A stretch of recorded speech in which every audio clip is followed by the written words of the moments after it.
Welcome to the deep dive. Today, we're plunging into just one source, but it's a really compelling personal account from an Uber Eats delivery driver.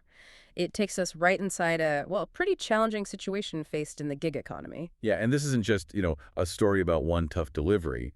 It's a really detailed look at how systems built for convenience can potentially be manipulated, Mhm. and how that directly impacts the people, the drivers who actually make those systems run. Exactly. Our source lays out how this driver reportedly became tangled up, unknowingly really, in what they came to see as a fraudulent scheme, one apparently orchestrated by a restaurant owner. Right. So the mission for this deep dive is to, well, unpack this specific experience. We want to understand the mechanics of how this alleged scheme worked, look at the consequences for the driver involved, and also explore the steps they took afterwards. It should give you, the listener, a clearer picture of how these intricate platform dynamics can play out right there on the ground. Okay, so let's get into the story from the driver's perspective. Picture this. You're getting ready for an evening of work. Starts pretty normally, right? Accepting two orders from a place called La Familia Restaurant, 938 4th Ave in Brooklyn, New York. That's right. The driver was nearby, accepted both pretty quickly, actually, by 8:05 p.m., and was inside the restaurant just a few minutes later, 8:08 p.m. Now, one order was, standard, food pickup, ready to go, no apparent issues there. Okay, standard enough. But the second order, what was showing up in the app for that one? Ah, the second one. That was the puzzle piece. It Yeah. showed up in the app as just a single item, one Pepsi, for a customer named Leslie D. Okay, one Pepsi. So you've got the normal food order and then this tiny little order, just a drink. Sounds like it should be super quick, right? Maybe bundled to make it worth the trip. But that's not quite how things went down, was it? No, not even close.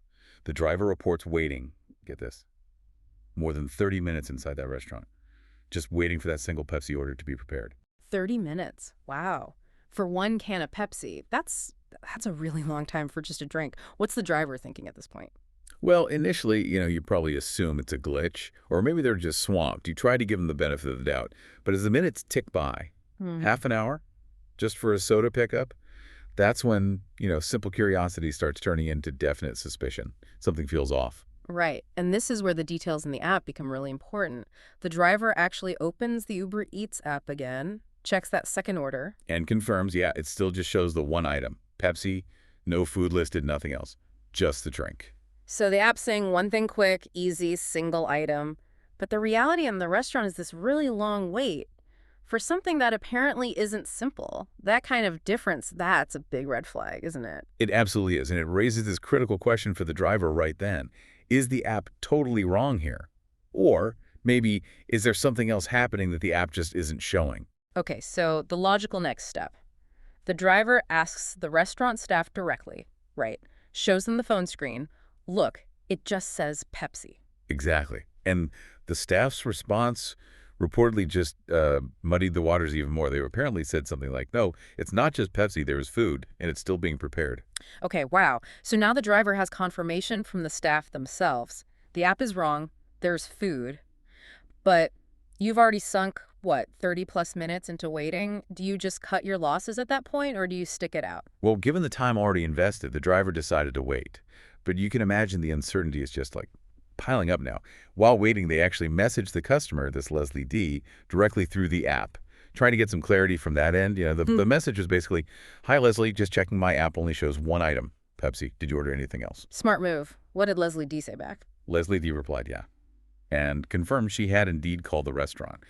But after placing the initial app order, and she added more food directly over the phone call. Ah, okay. That's the moment, isn't it? Where the alleged scheme starts to click into place for the driver. That tiny Pepsi order wasn't just some mistake in the listing. It was potentially like a placeholder, a way to get a driver assigned through the app, get them to the restaurant, while the real order, the bigger one with the extra food, was handled separately, kind of bypassing the platform's usual tracking and, importantly, its fee structure. Precisely. That seems to be the core of the allegation. Use the app for a minimal item, maybe the lowest possible fee tier, to secure a driver. But then the actual substantial part of the order, the food transaction, happens off-platform. This saves the restaurant the commission Uber would charge on that larger food total.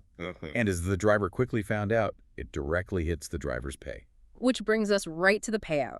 After finally getting the order, the Pepsi, plus all this added food and making both deliveries, what did Uber actually pay for that first troublesome delivery? Yeah, so after spending nearly an hour total on these two deliveries, with a huge chunk of that just wasted waiting, the driver discovered Uber only paid based on what was listed in the app. Just the single item, Pepsi. The payout was reportedly tiny, something like $2 for that whole delivery. $2. For all that waiting, the confusion, delivering extra food they weren't even supposed to have, according to the app, the driver calculated they lost about $7 in earnings just because their time was tied up on this misrepresented order. That's the real tangible cost of this kind of alleged manipulation, isn't it? It absolutely is. It's a direct financial hit for a gig worker. Their income relies completely on efficiently completing deliveries, moving from one to the next.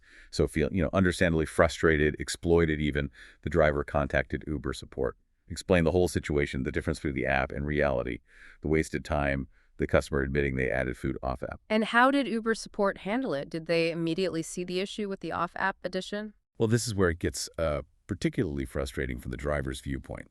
According to the account, Uber support did call Leslie D. She apparently didn't deny adding the food, but then claimed there were payment issues, which sounds convenient. And the response the driver got back from the Uber support agent was reportedly pretty dismissive. Something like, well, it wasn't heavy, it was just 2 containers. Ugh.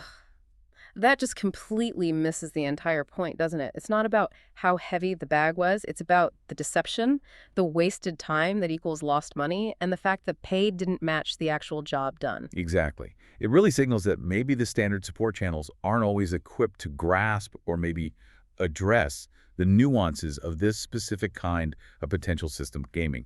They seem to focus on more superficial details, so feeling dismissed by support and wanting to really understand what was going on and who was involved, the driver actually decided to go back to the restaurant. Went back to La Familia. What did they find out then?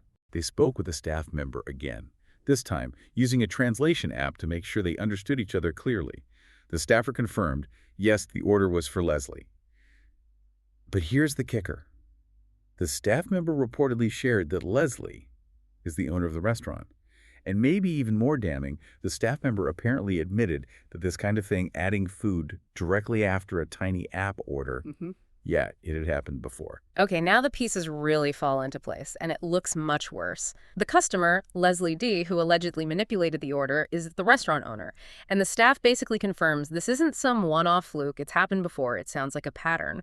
This strongly backs up the driver's suspicion that this was a deliberate scheme, right?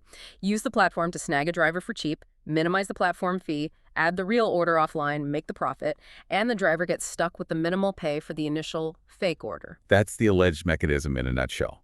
Exploiting the fee structure, exploiting the driver's time, treating the app order more like just a dispatch request, not the actual scope of work. And that staff admission that it's a pattern, that suggests a potentially calculated effort, maximizing the restaurant's profit at the expense of both Uber's commission and the driver's fair pay for the real work they did. So Uber support wasn't much help. The driver now feels they've uncovered evidence of, well, a deliberate and repeated scheme. What's the next step? They decided to escalate this significantly, I understand. Yes, exactly. The driver felt this was more than just a simple customer service dispute or a misunderstanding. They chose not to just let it slide. They filed an official report with the Internet Crime Complaint Center, that's the IC3, which is run by the FBI. Filing with the FBI's IC3. Wow, that's a huge step. It really shows the driver viewed this not just as, like, bad service or an unfair situation, but as potential criminal activity, manipulating an online platform and infrastructure to directly impact them financially. Absolutely. And what's really notable is the driver's determination here to follow through, document everything meticulously, and then report it to a federal agency. It really speaks to how strongly they felt wronged and maybe wanting to prevent this kind of alleged abuse from happening to other drivers, too. It definitely highlights the initiative some individuals take when they feel they're facing real injustice within these big, complex systems. Yeah, it does. And this whole experience, I mean, as frustrating and costly as it was for the driver, it clearly taught them some hard lessons about working in this environment. Lessons they felt were important enough to share, right? Like double-checking orders that seem weird. Exactly. Staying alert for those discrepancies between the app and what's actually happening on the ground. Documenting everything, times, names, what was said, rigorously. Reporting issues to the platform, even if the first response isn't helpful. And then, if you genuinely believe criminal activity is happening, don't hesitate to escalate. Filing with agencies like the IC3 is an option. These steps really underscore the need for drivers to be vigilant, to be proactive. Because while these platforms are designed for smooth transactions, this case shows how that very system can potentially be gamed. It puts a lot of the burden back on the individual driver, doesn't it? To spot the problems, document them, report them, issues that the system itself might not automatically catch or deal with properly through the standard support routes. It really does. It emphasizes that, standing up when you see something wrong and having a clear plan for how to document and escalate, it can make a difference, even when you feel like a small part of a huge system like the gig economy. Yeah. This whole account really highlights how something that seems so small, like whether an order is just Pepsi or actually includes a bunch of food, that detail can point to a much bigger issue of potential exploitation. hmm It really underscores the vulnerability of people working within these complex platform systems. Right. And the driver's decision here to not just, swallow the loss, but to actively investigate, document everything, report it, even going as far as filing with the FBI's IC3, that really emphasizes the potential power of individual action against what they saw as abuse. Documenting, reporting, escalating when needed those steps, like this driver showed, they can actually matter. It certainly leaves us with a pretty important question to think about, doesn't it? Definitely. As this kind of platform-based work keeps growing, what's the real cost when the systems themselves can be potentially manipulated in ways that hurt the workers? And what responsibility does that put on the platforms versus the individuals working within them, to ensure things are fair and to prevent this kind of exploitation? A lot to chew on there, and just a stark reminder of the sometimes unseen complexities behind what look like simple everyday transactions. Thanks for joining us for this deep dive into one driver's really eye-opening experience with alleged fraud in the gig economy. Stay curious, stay informed.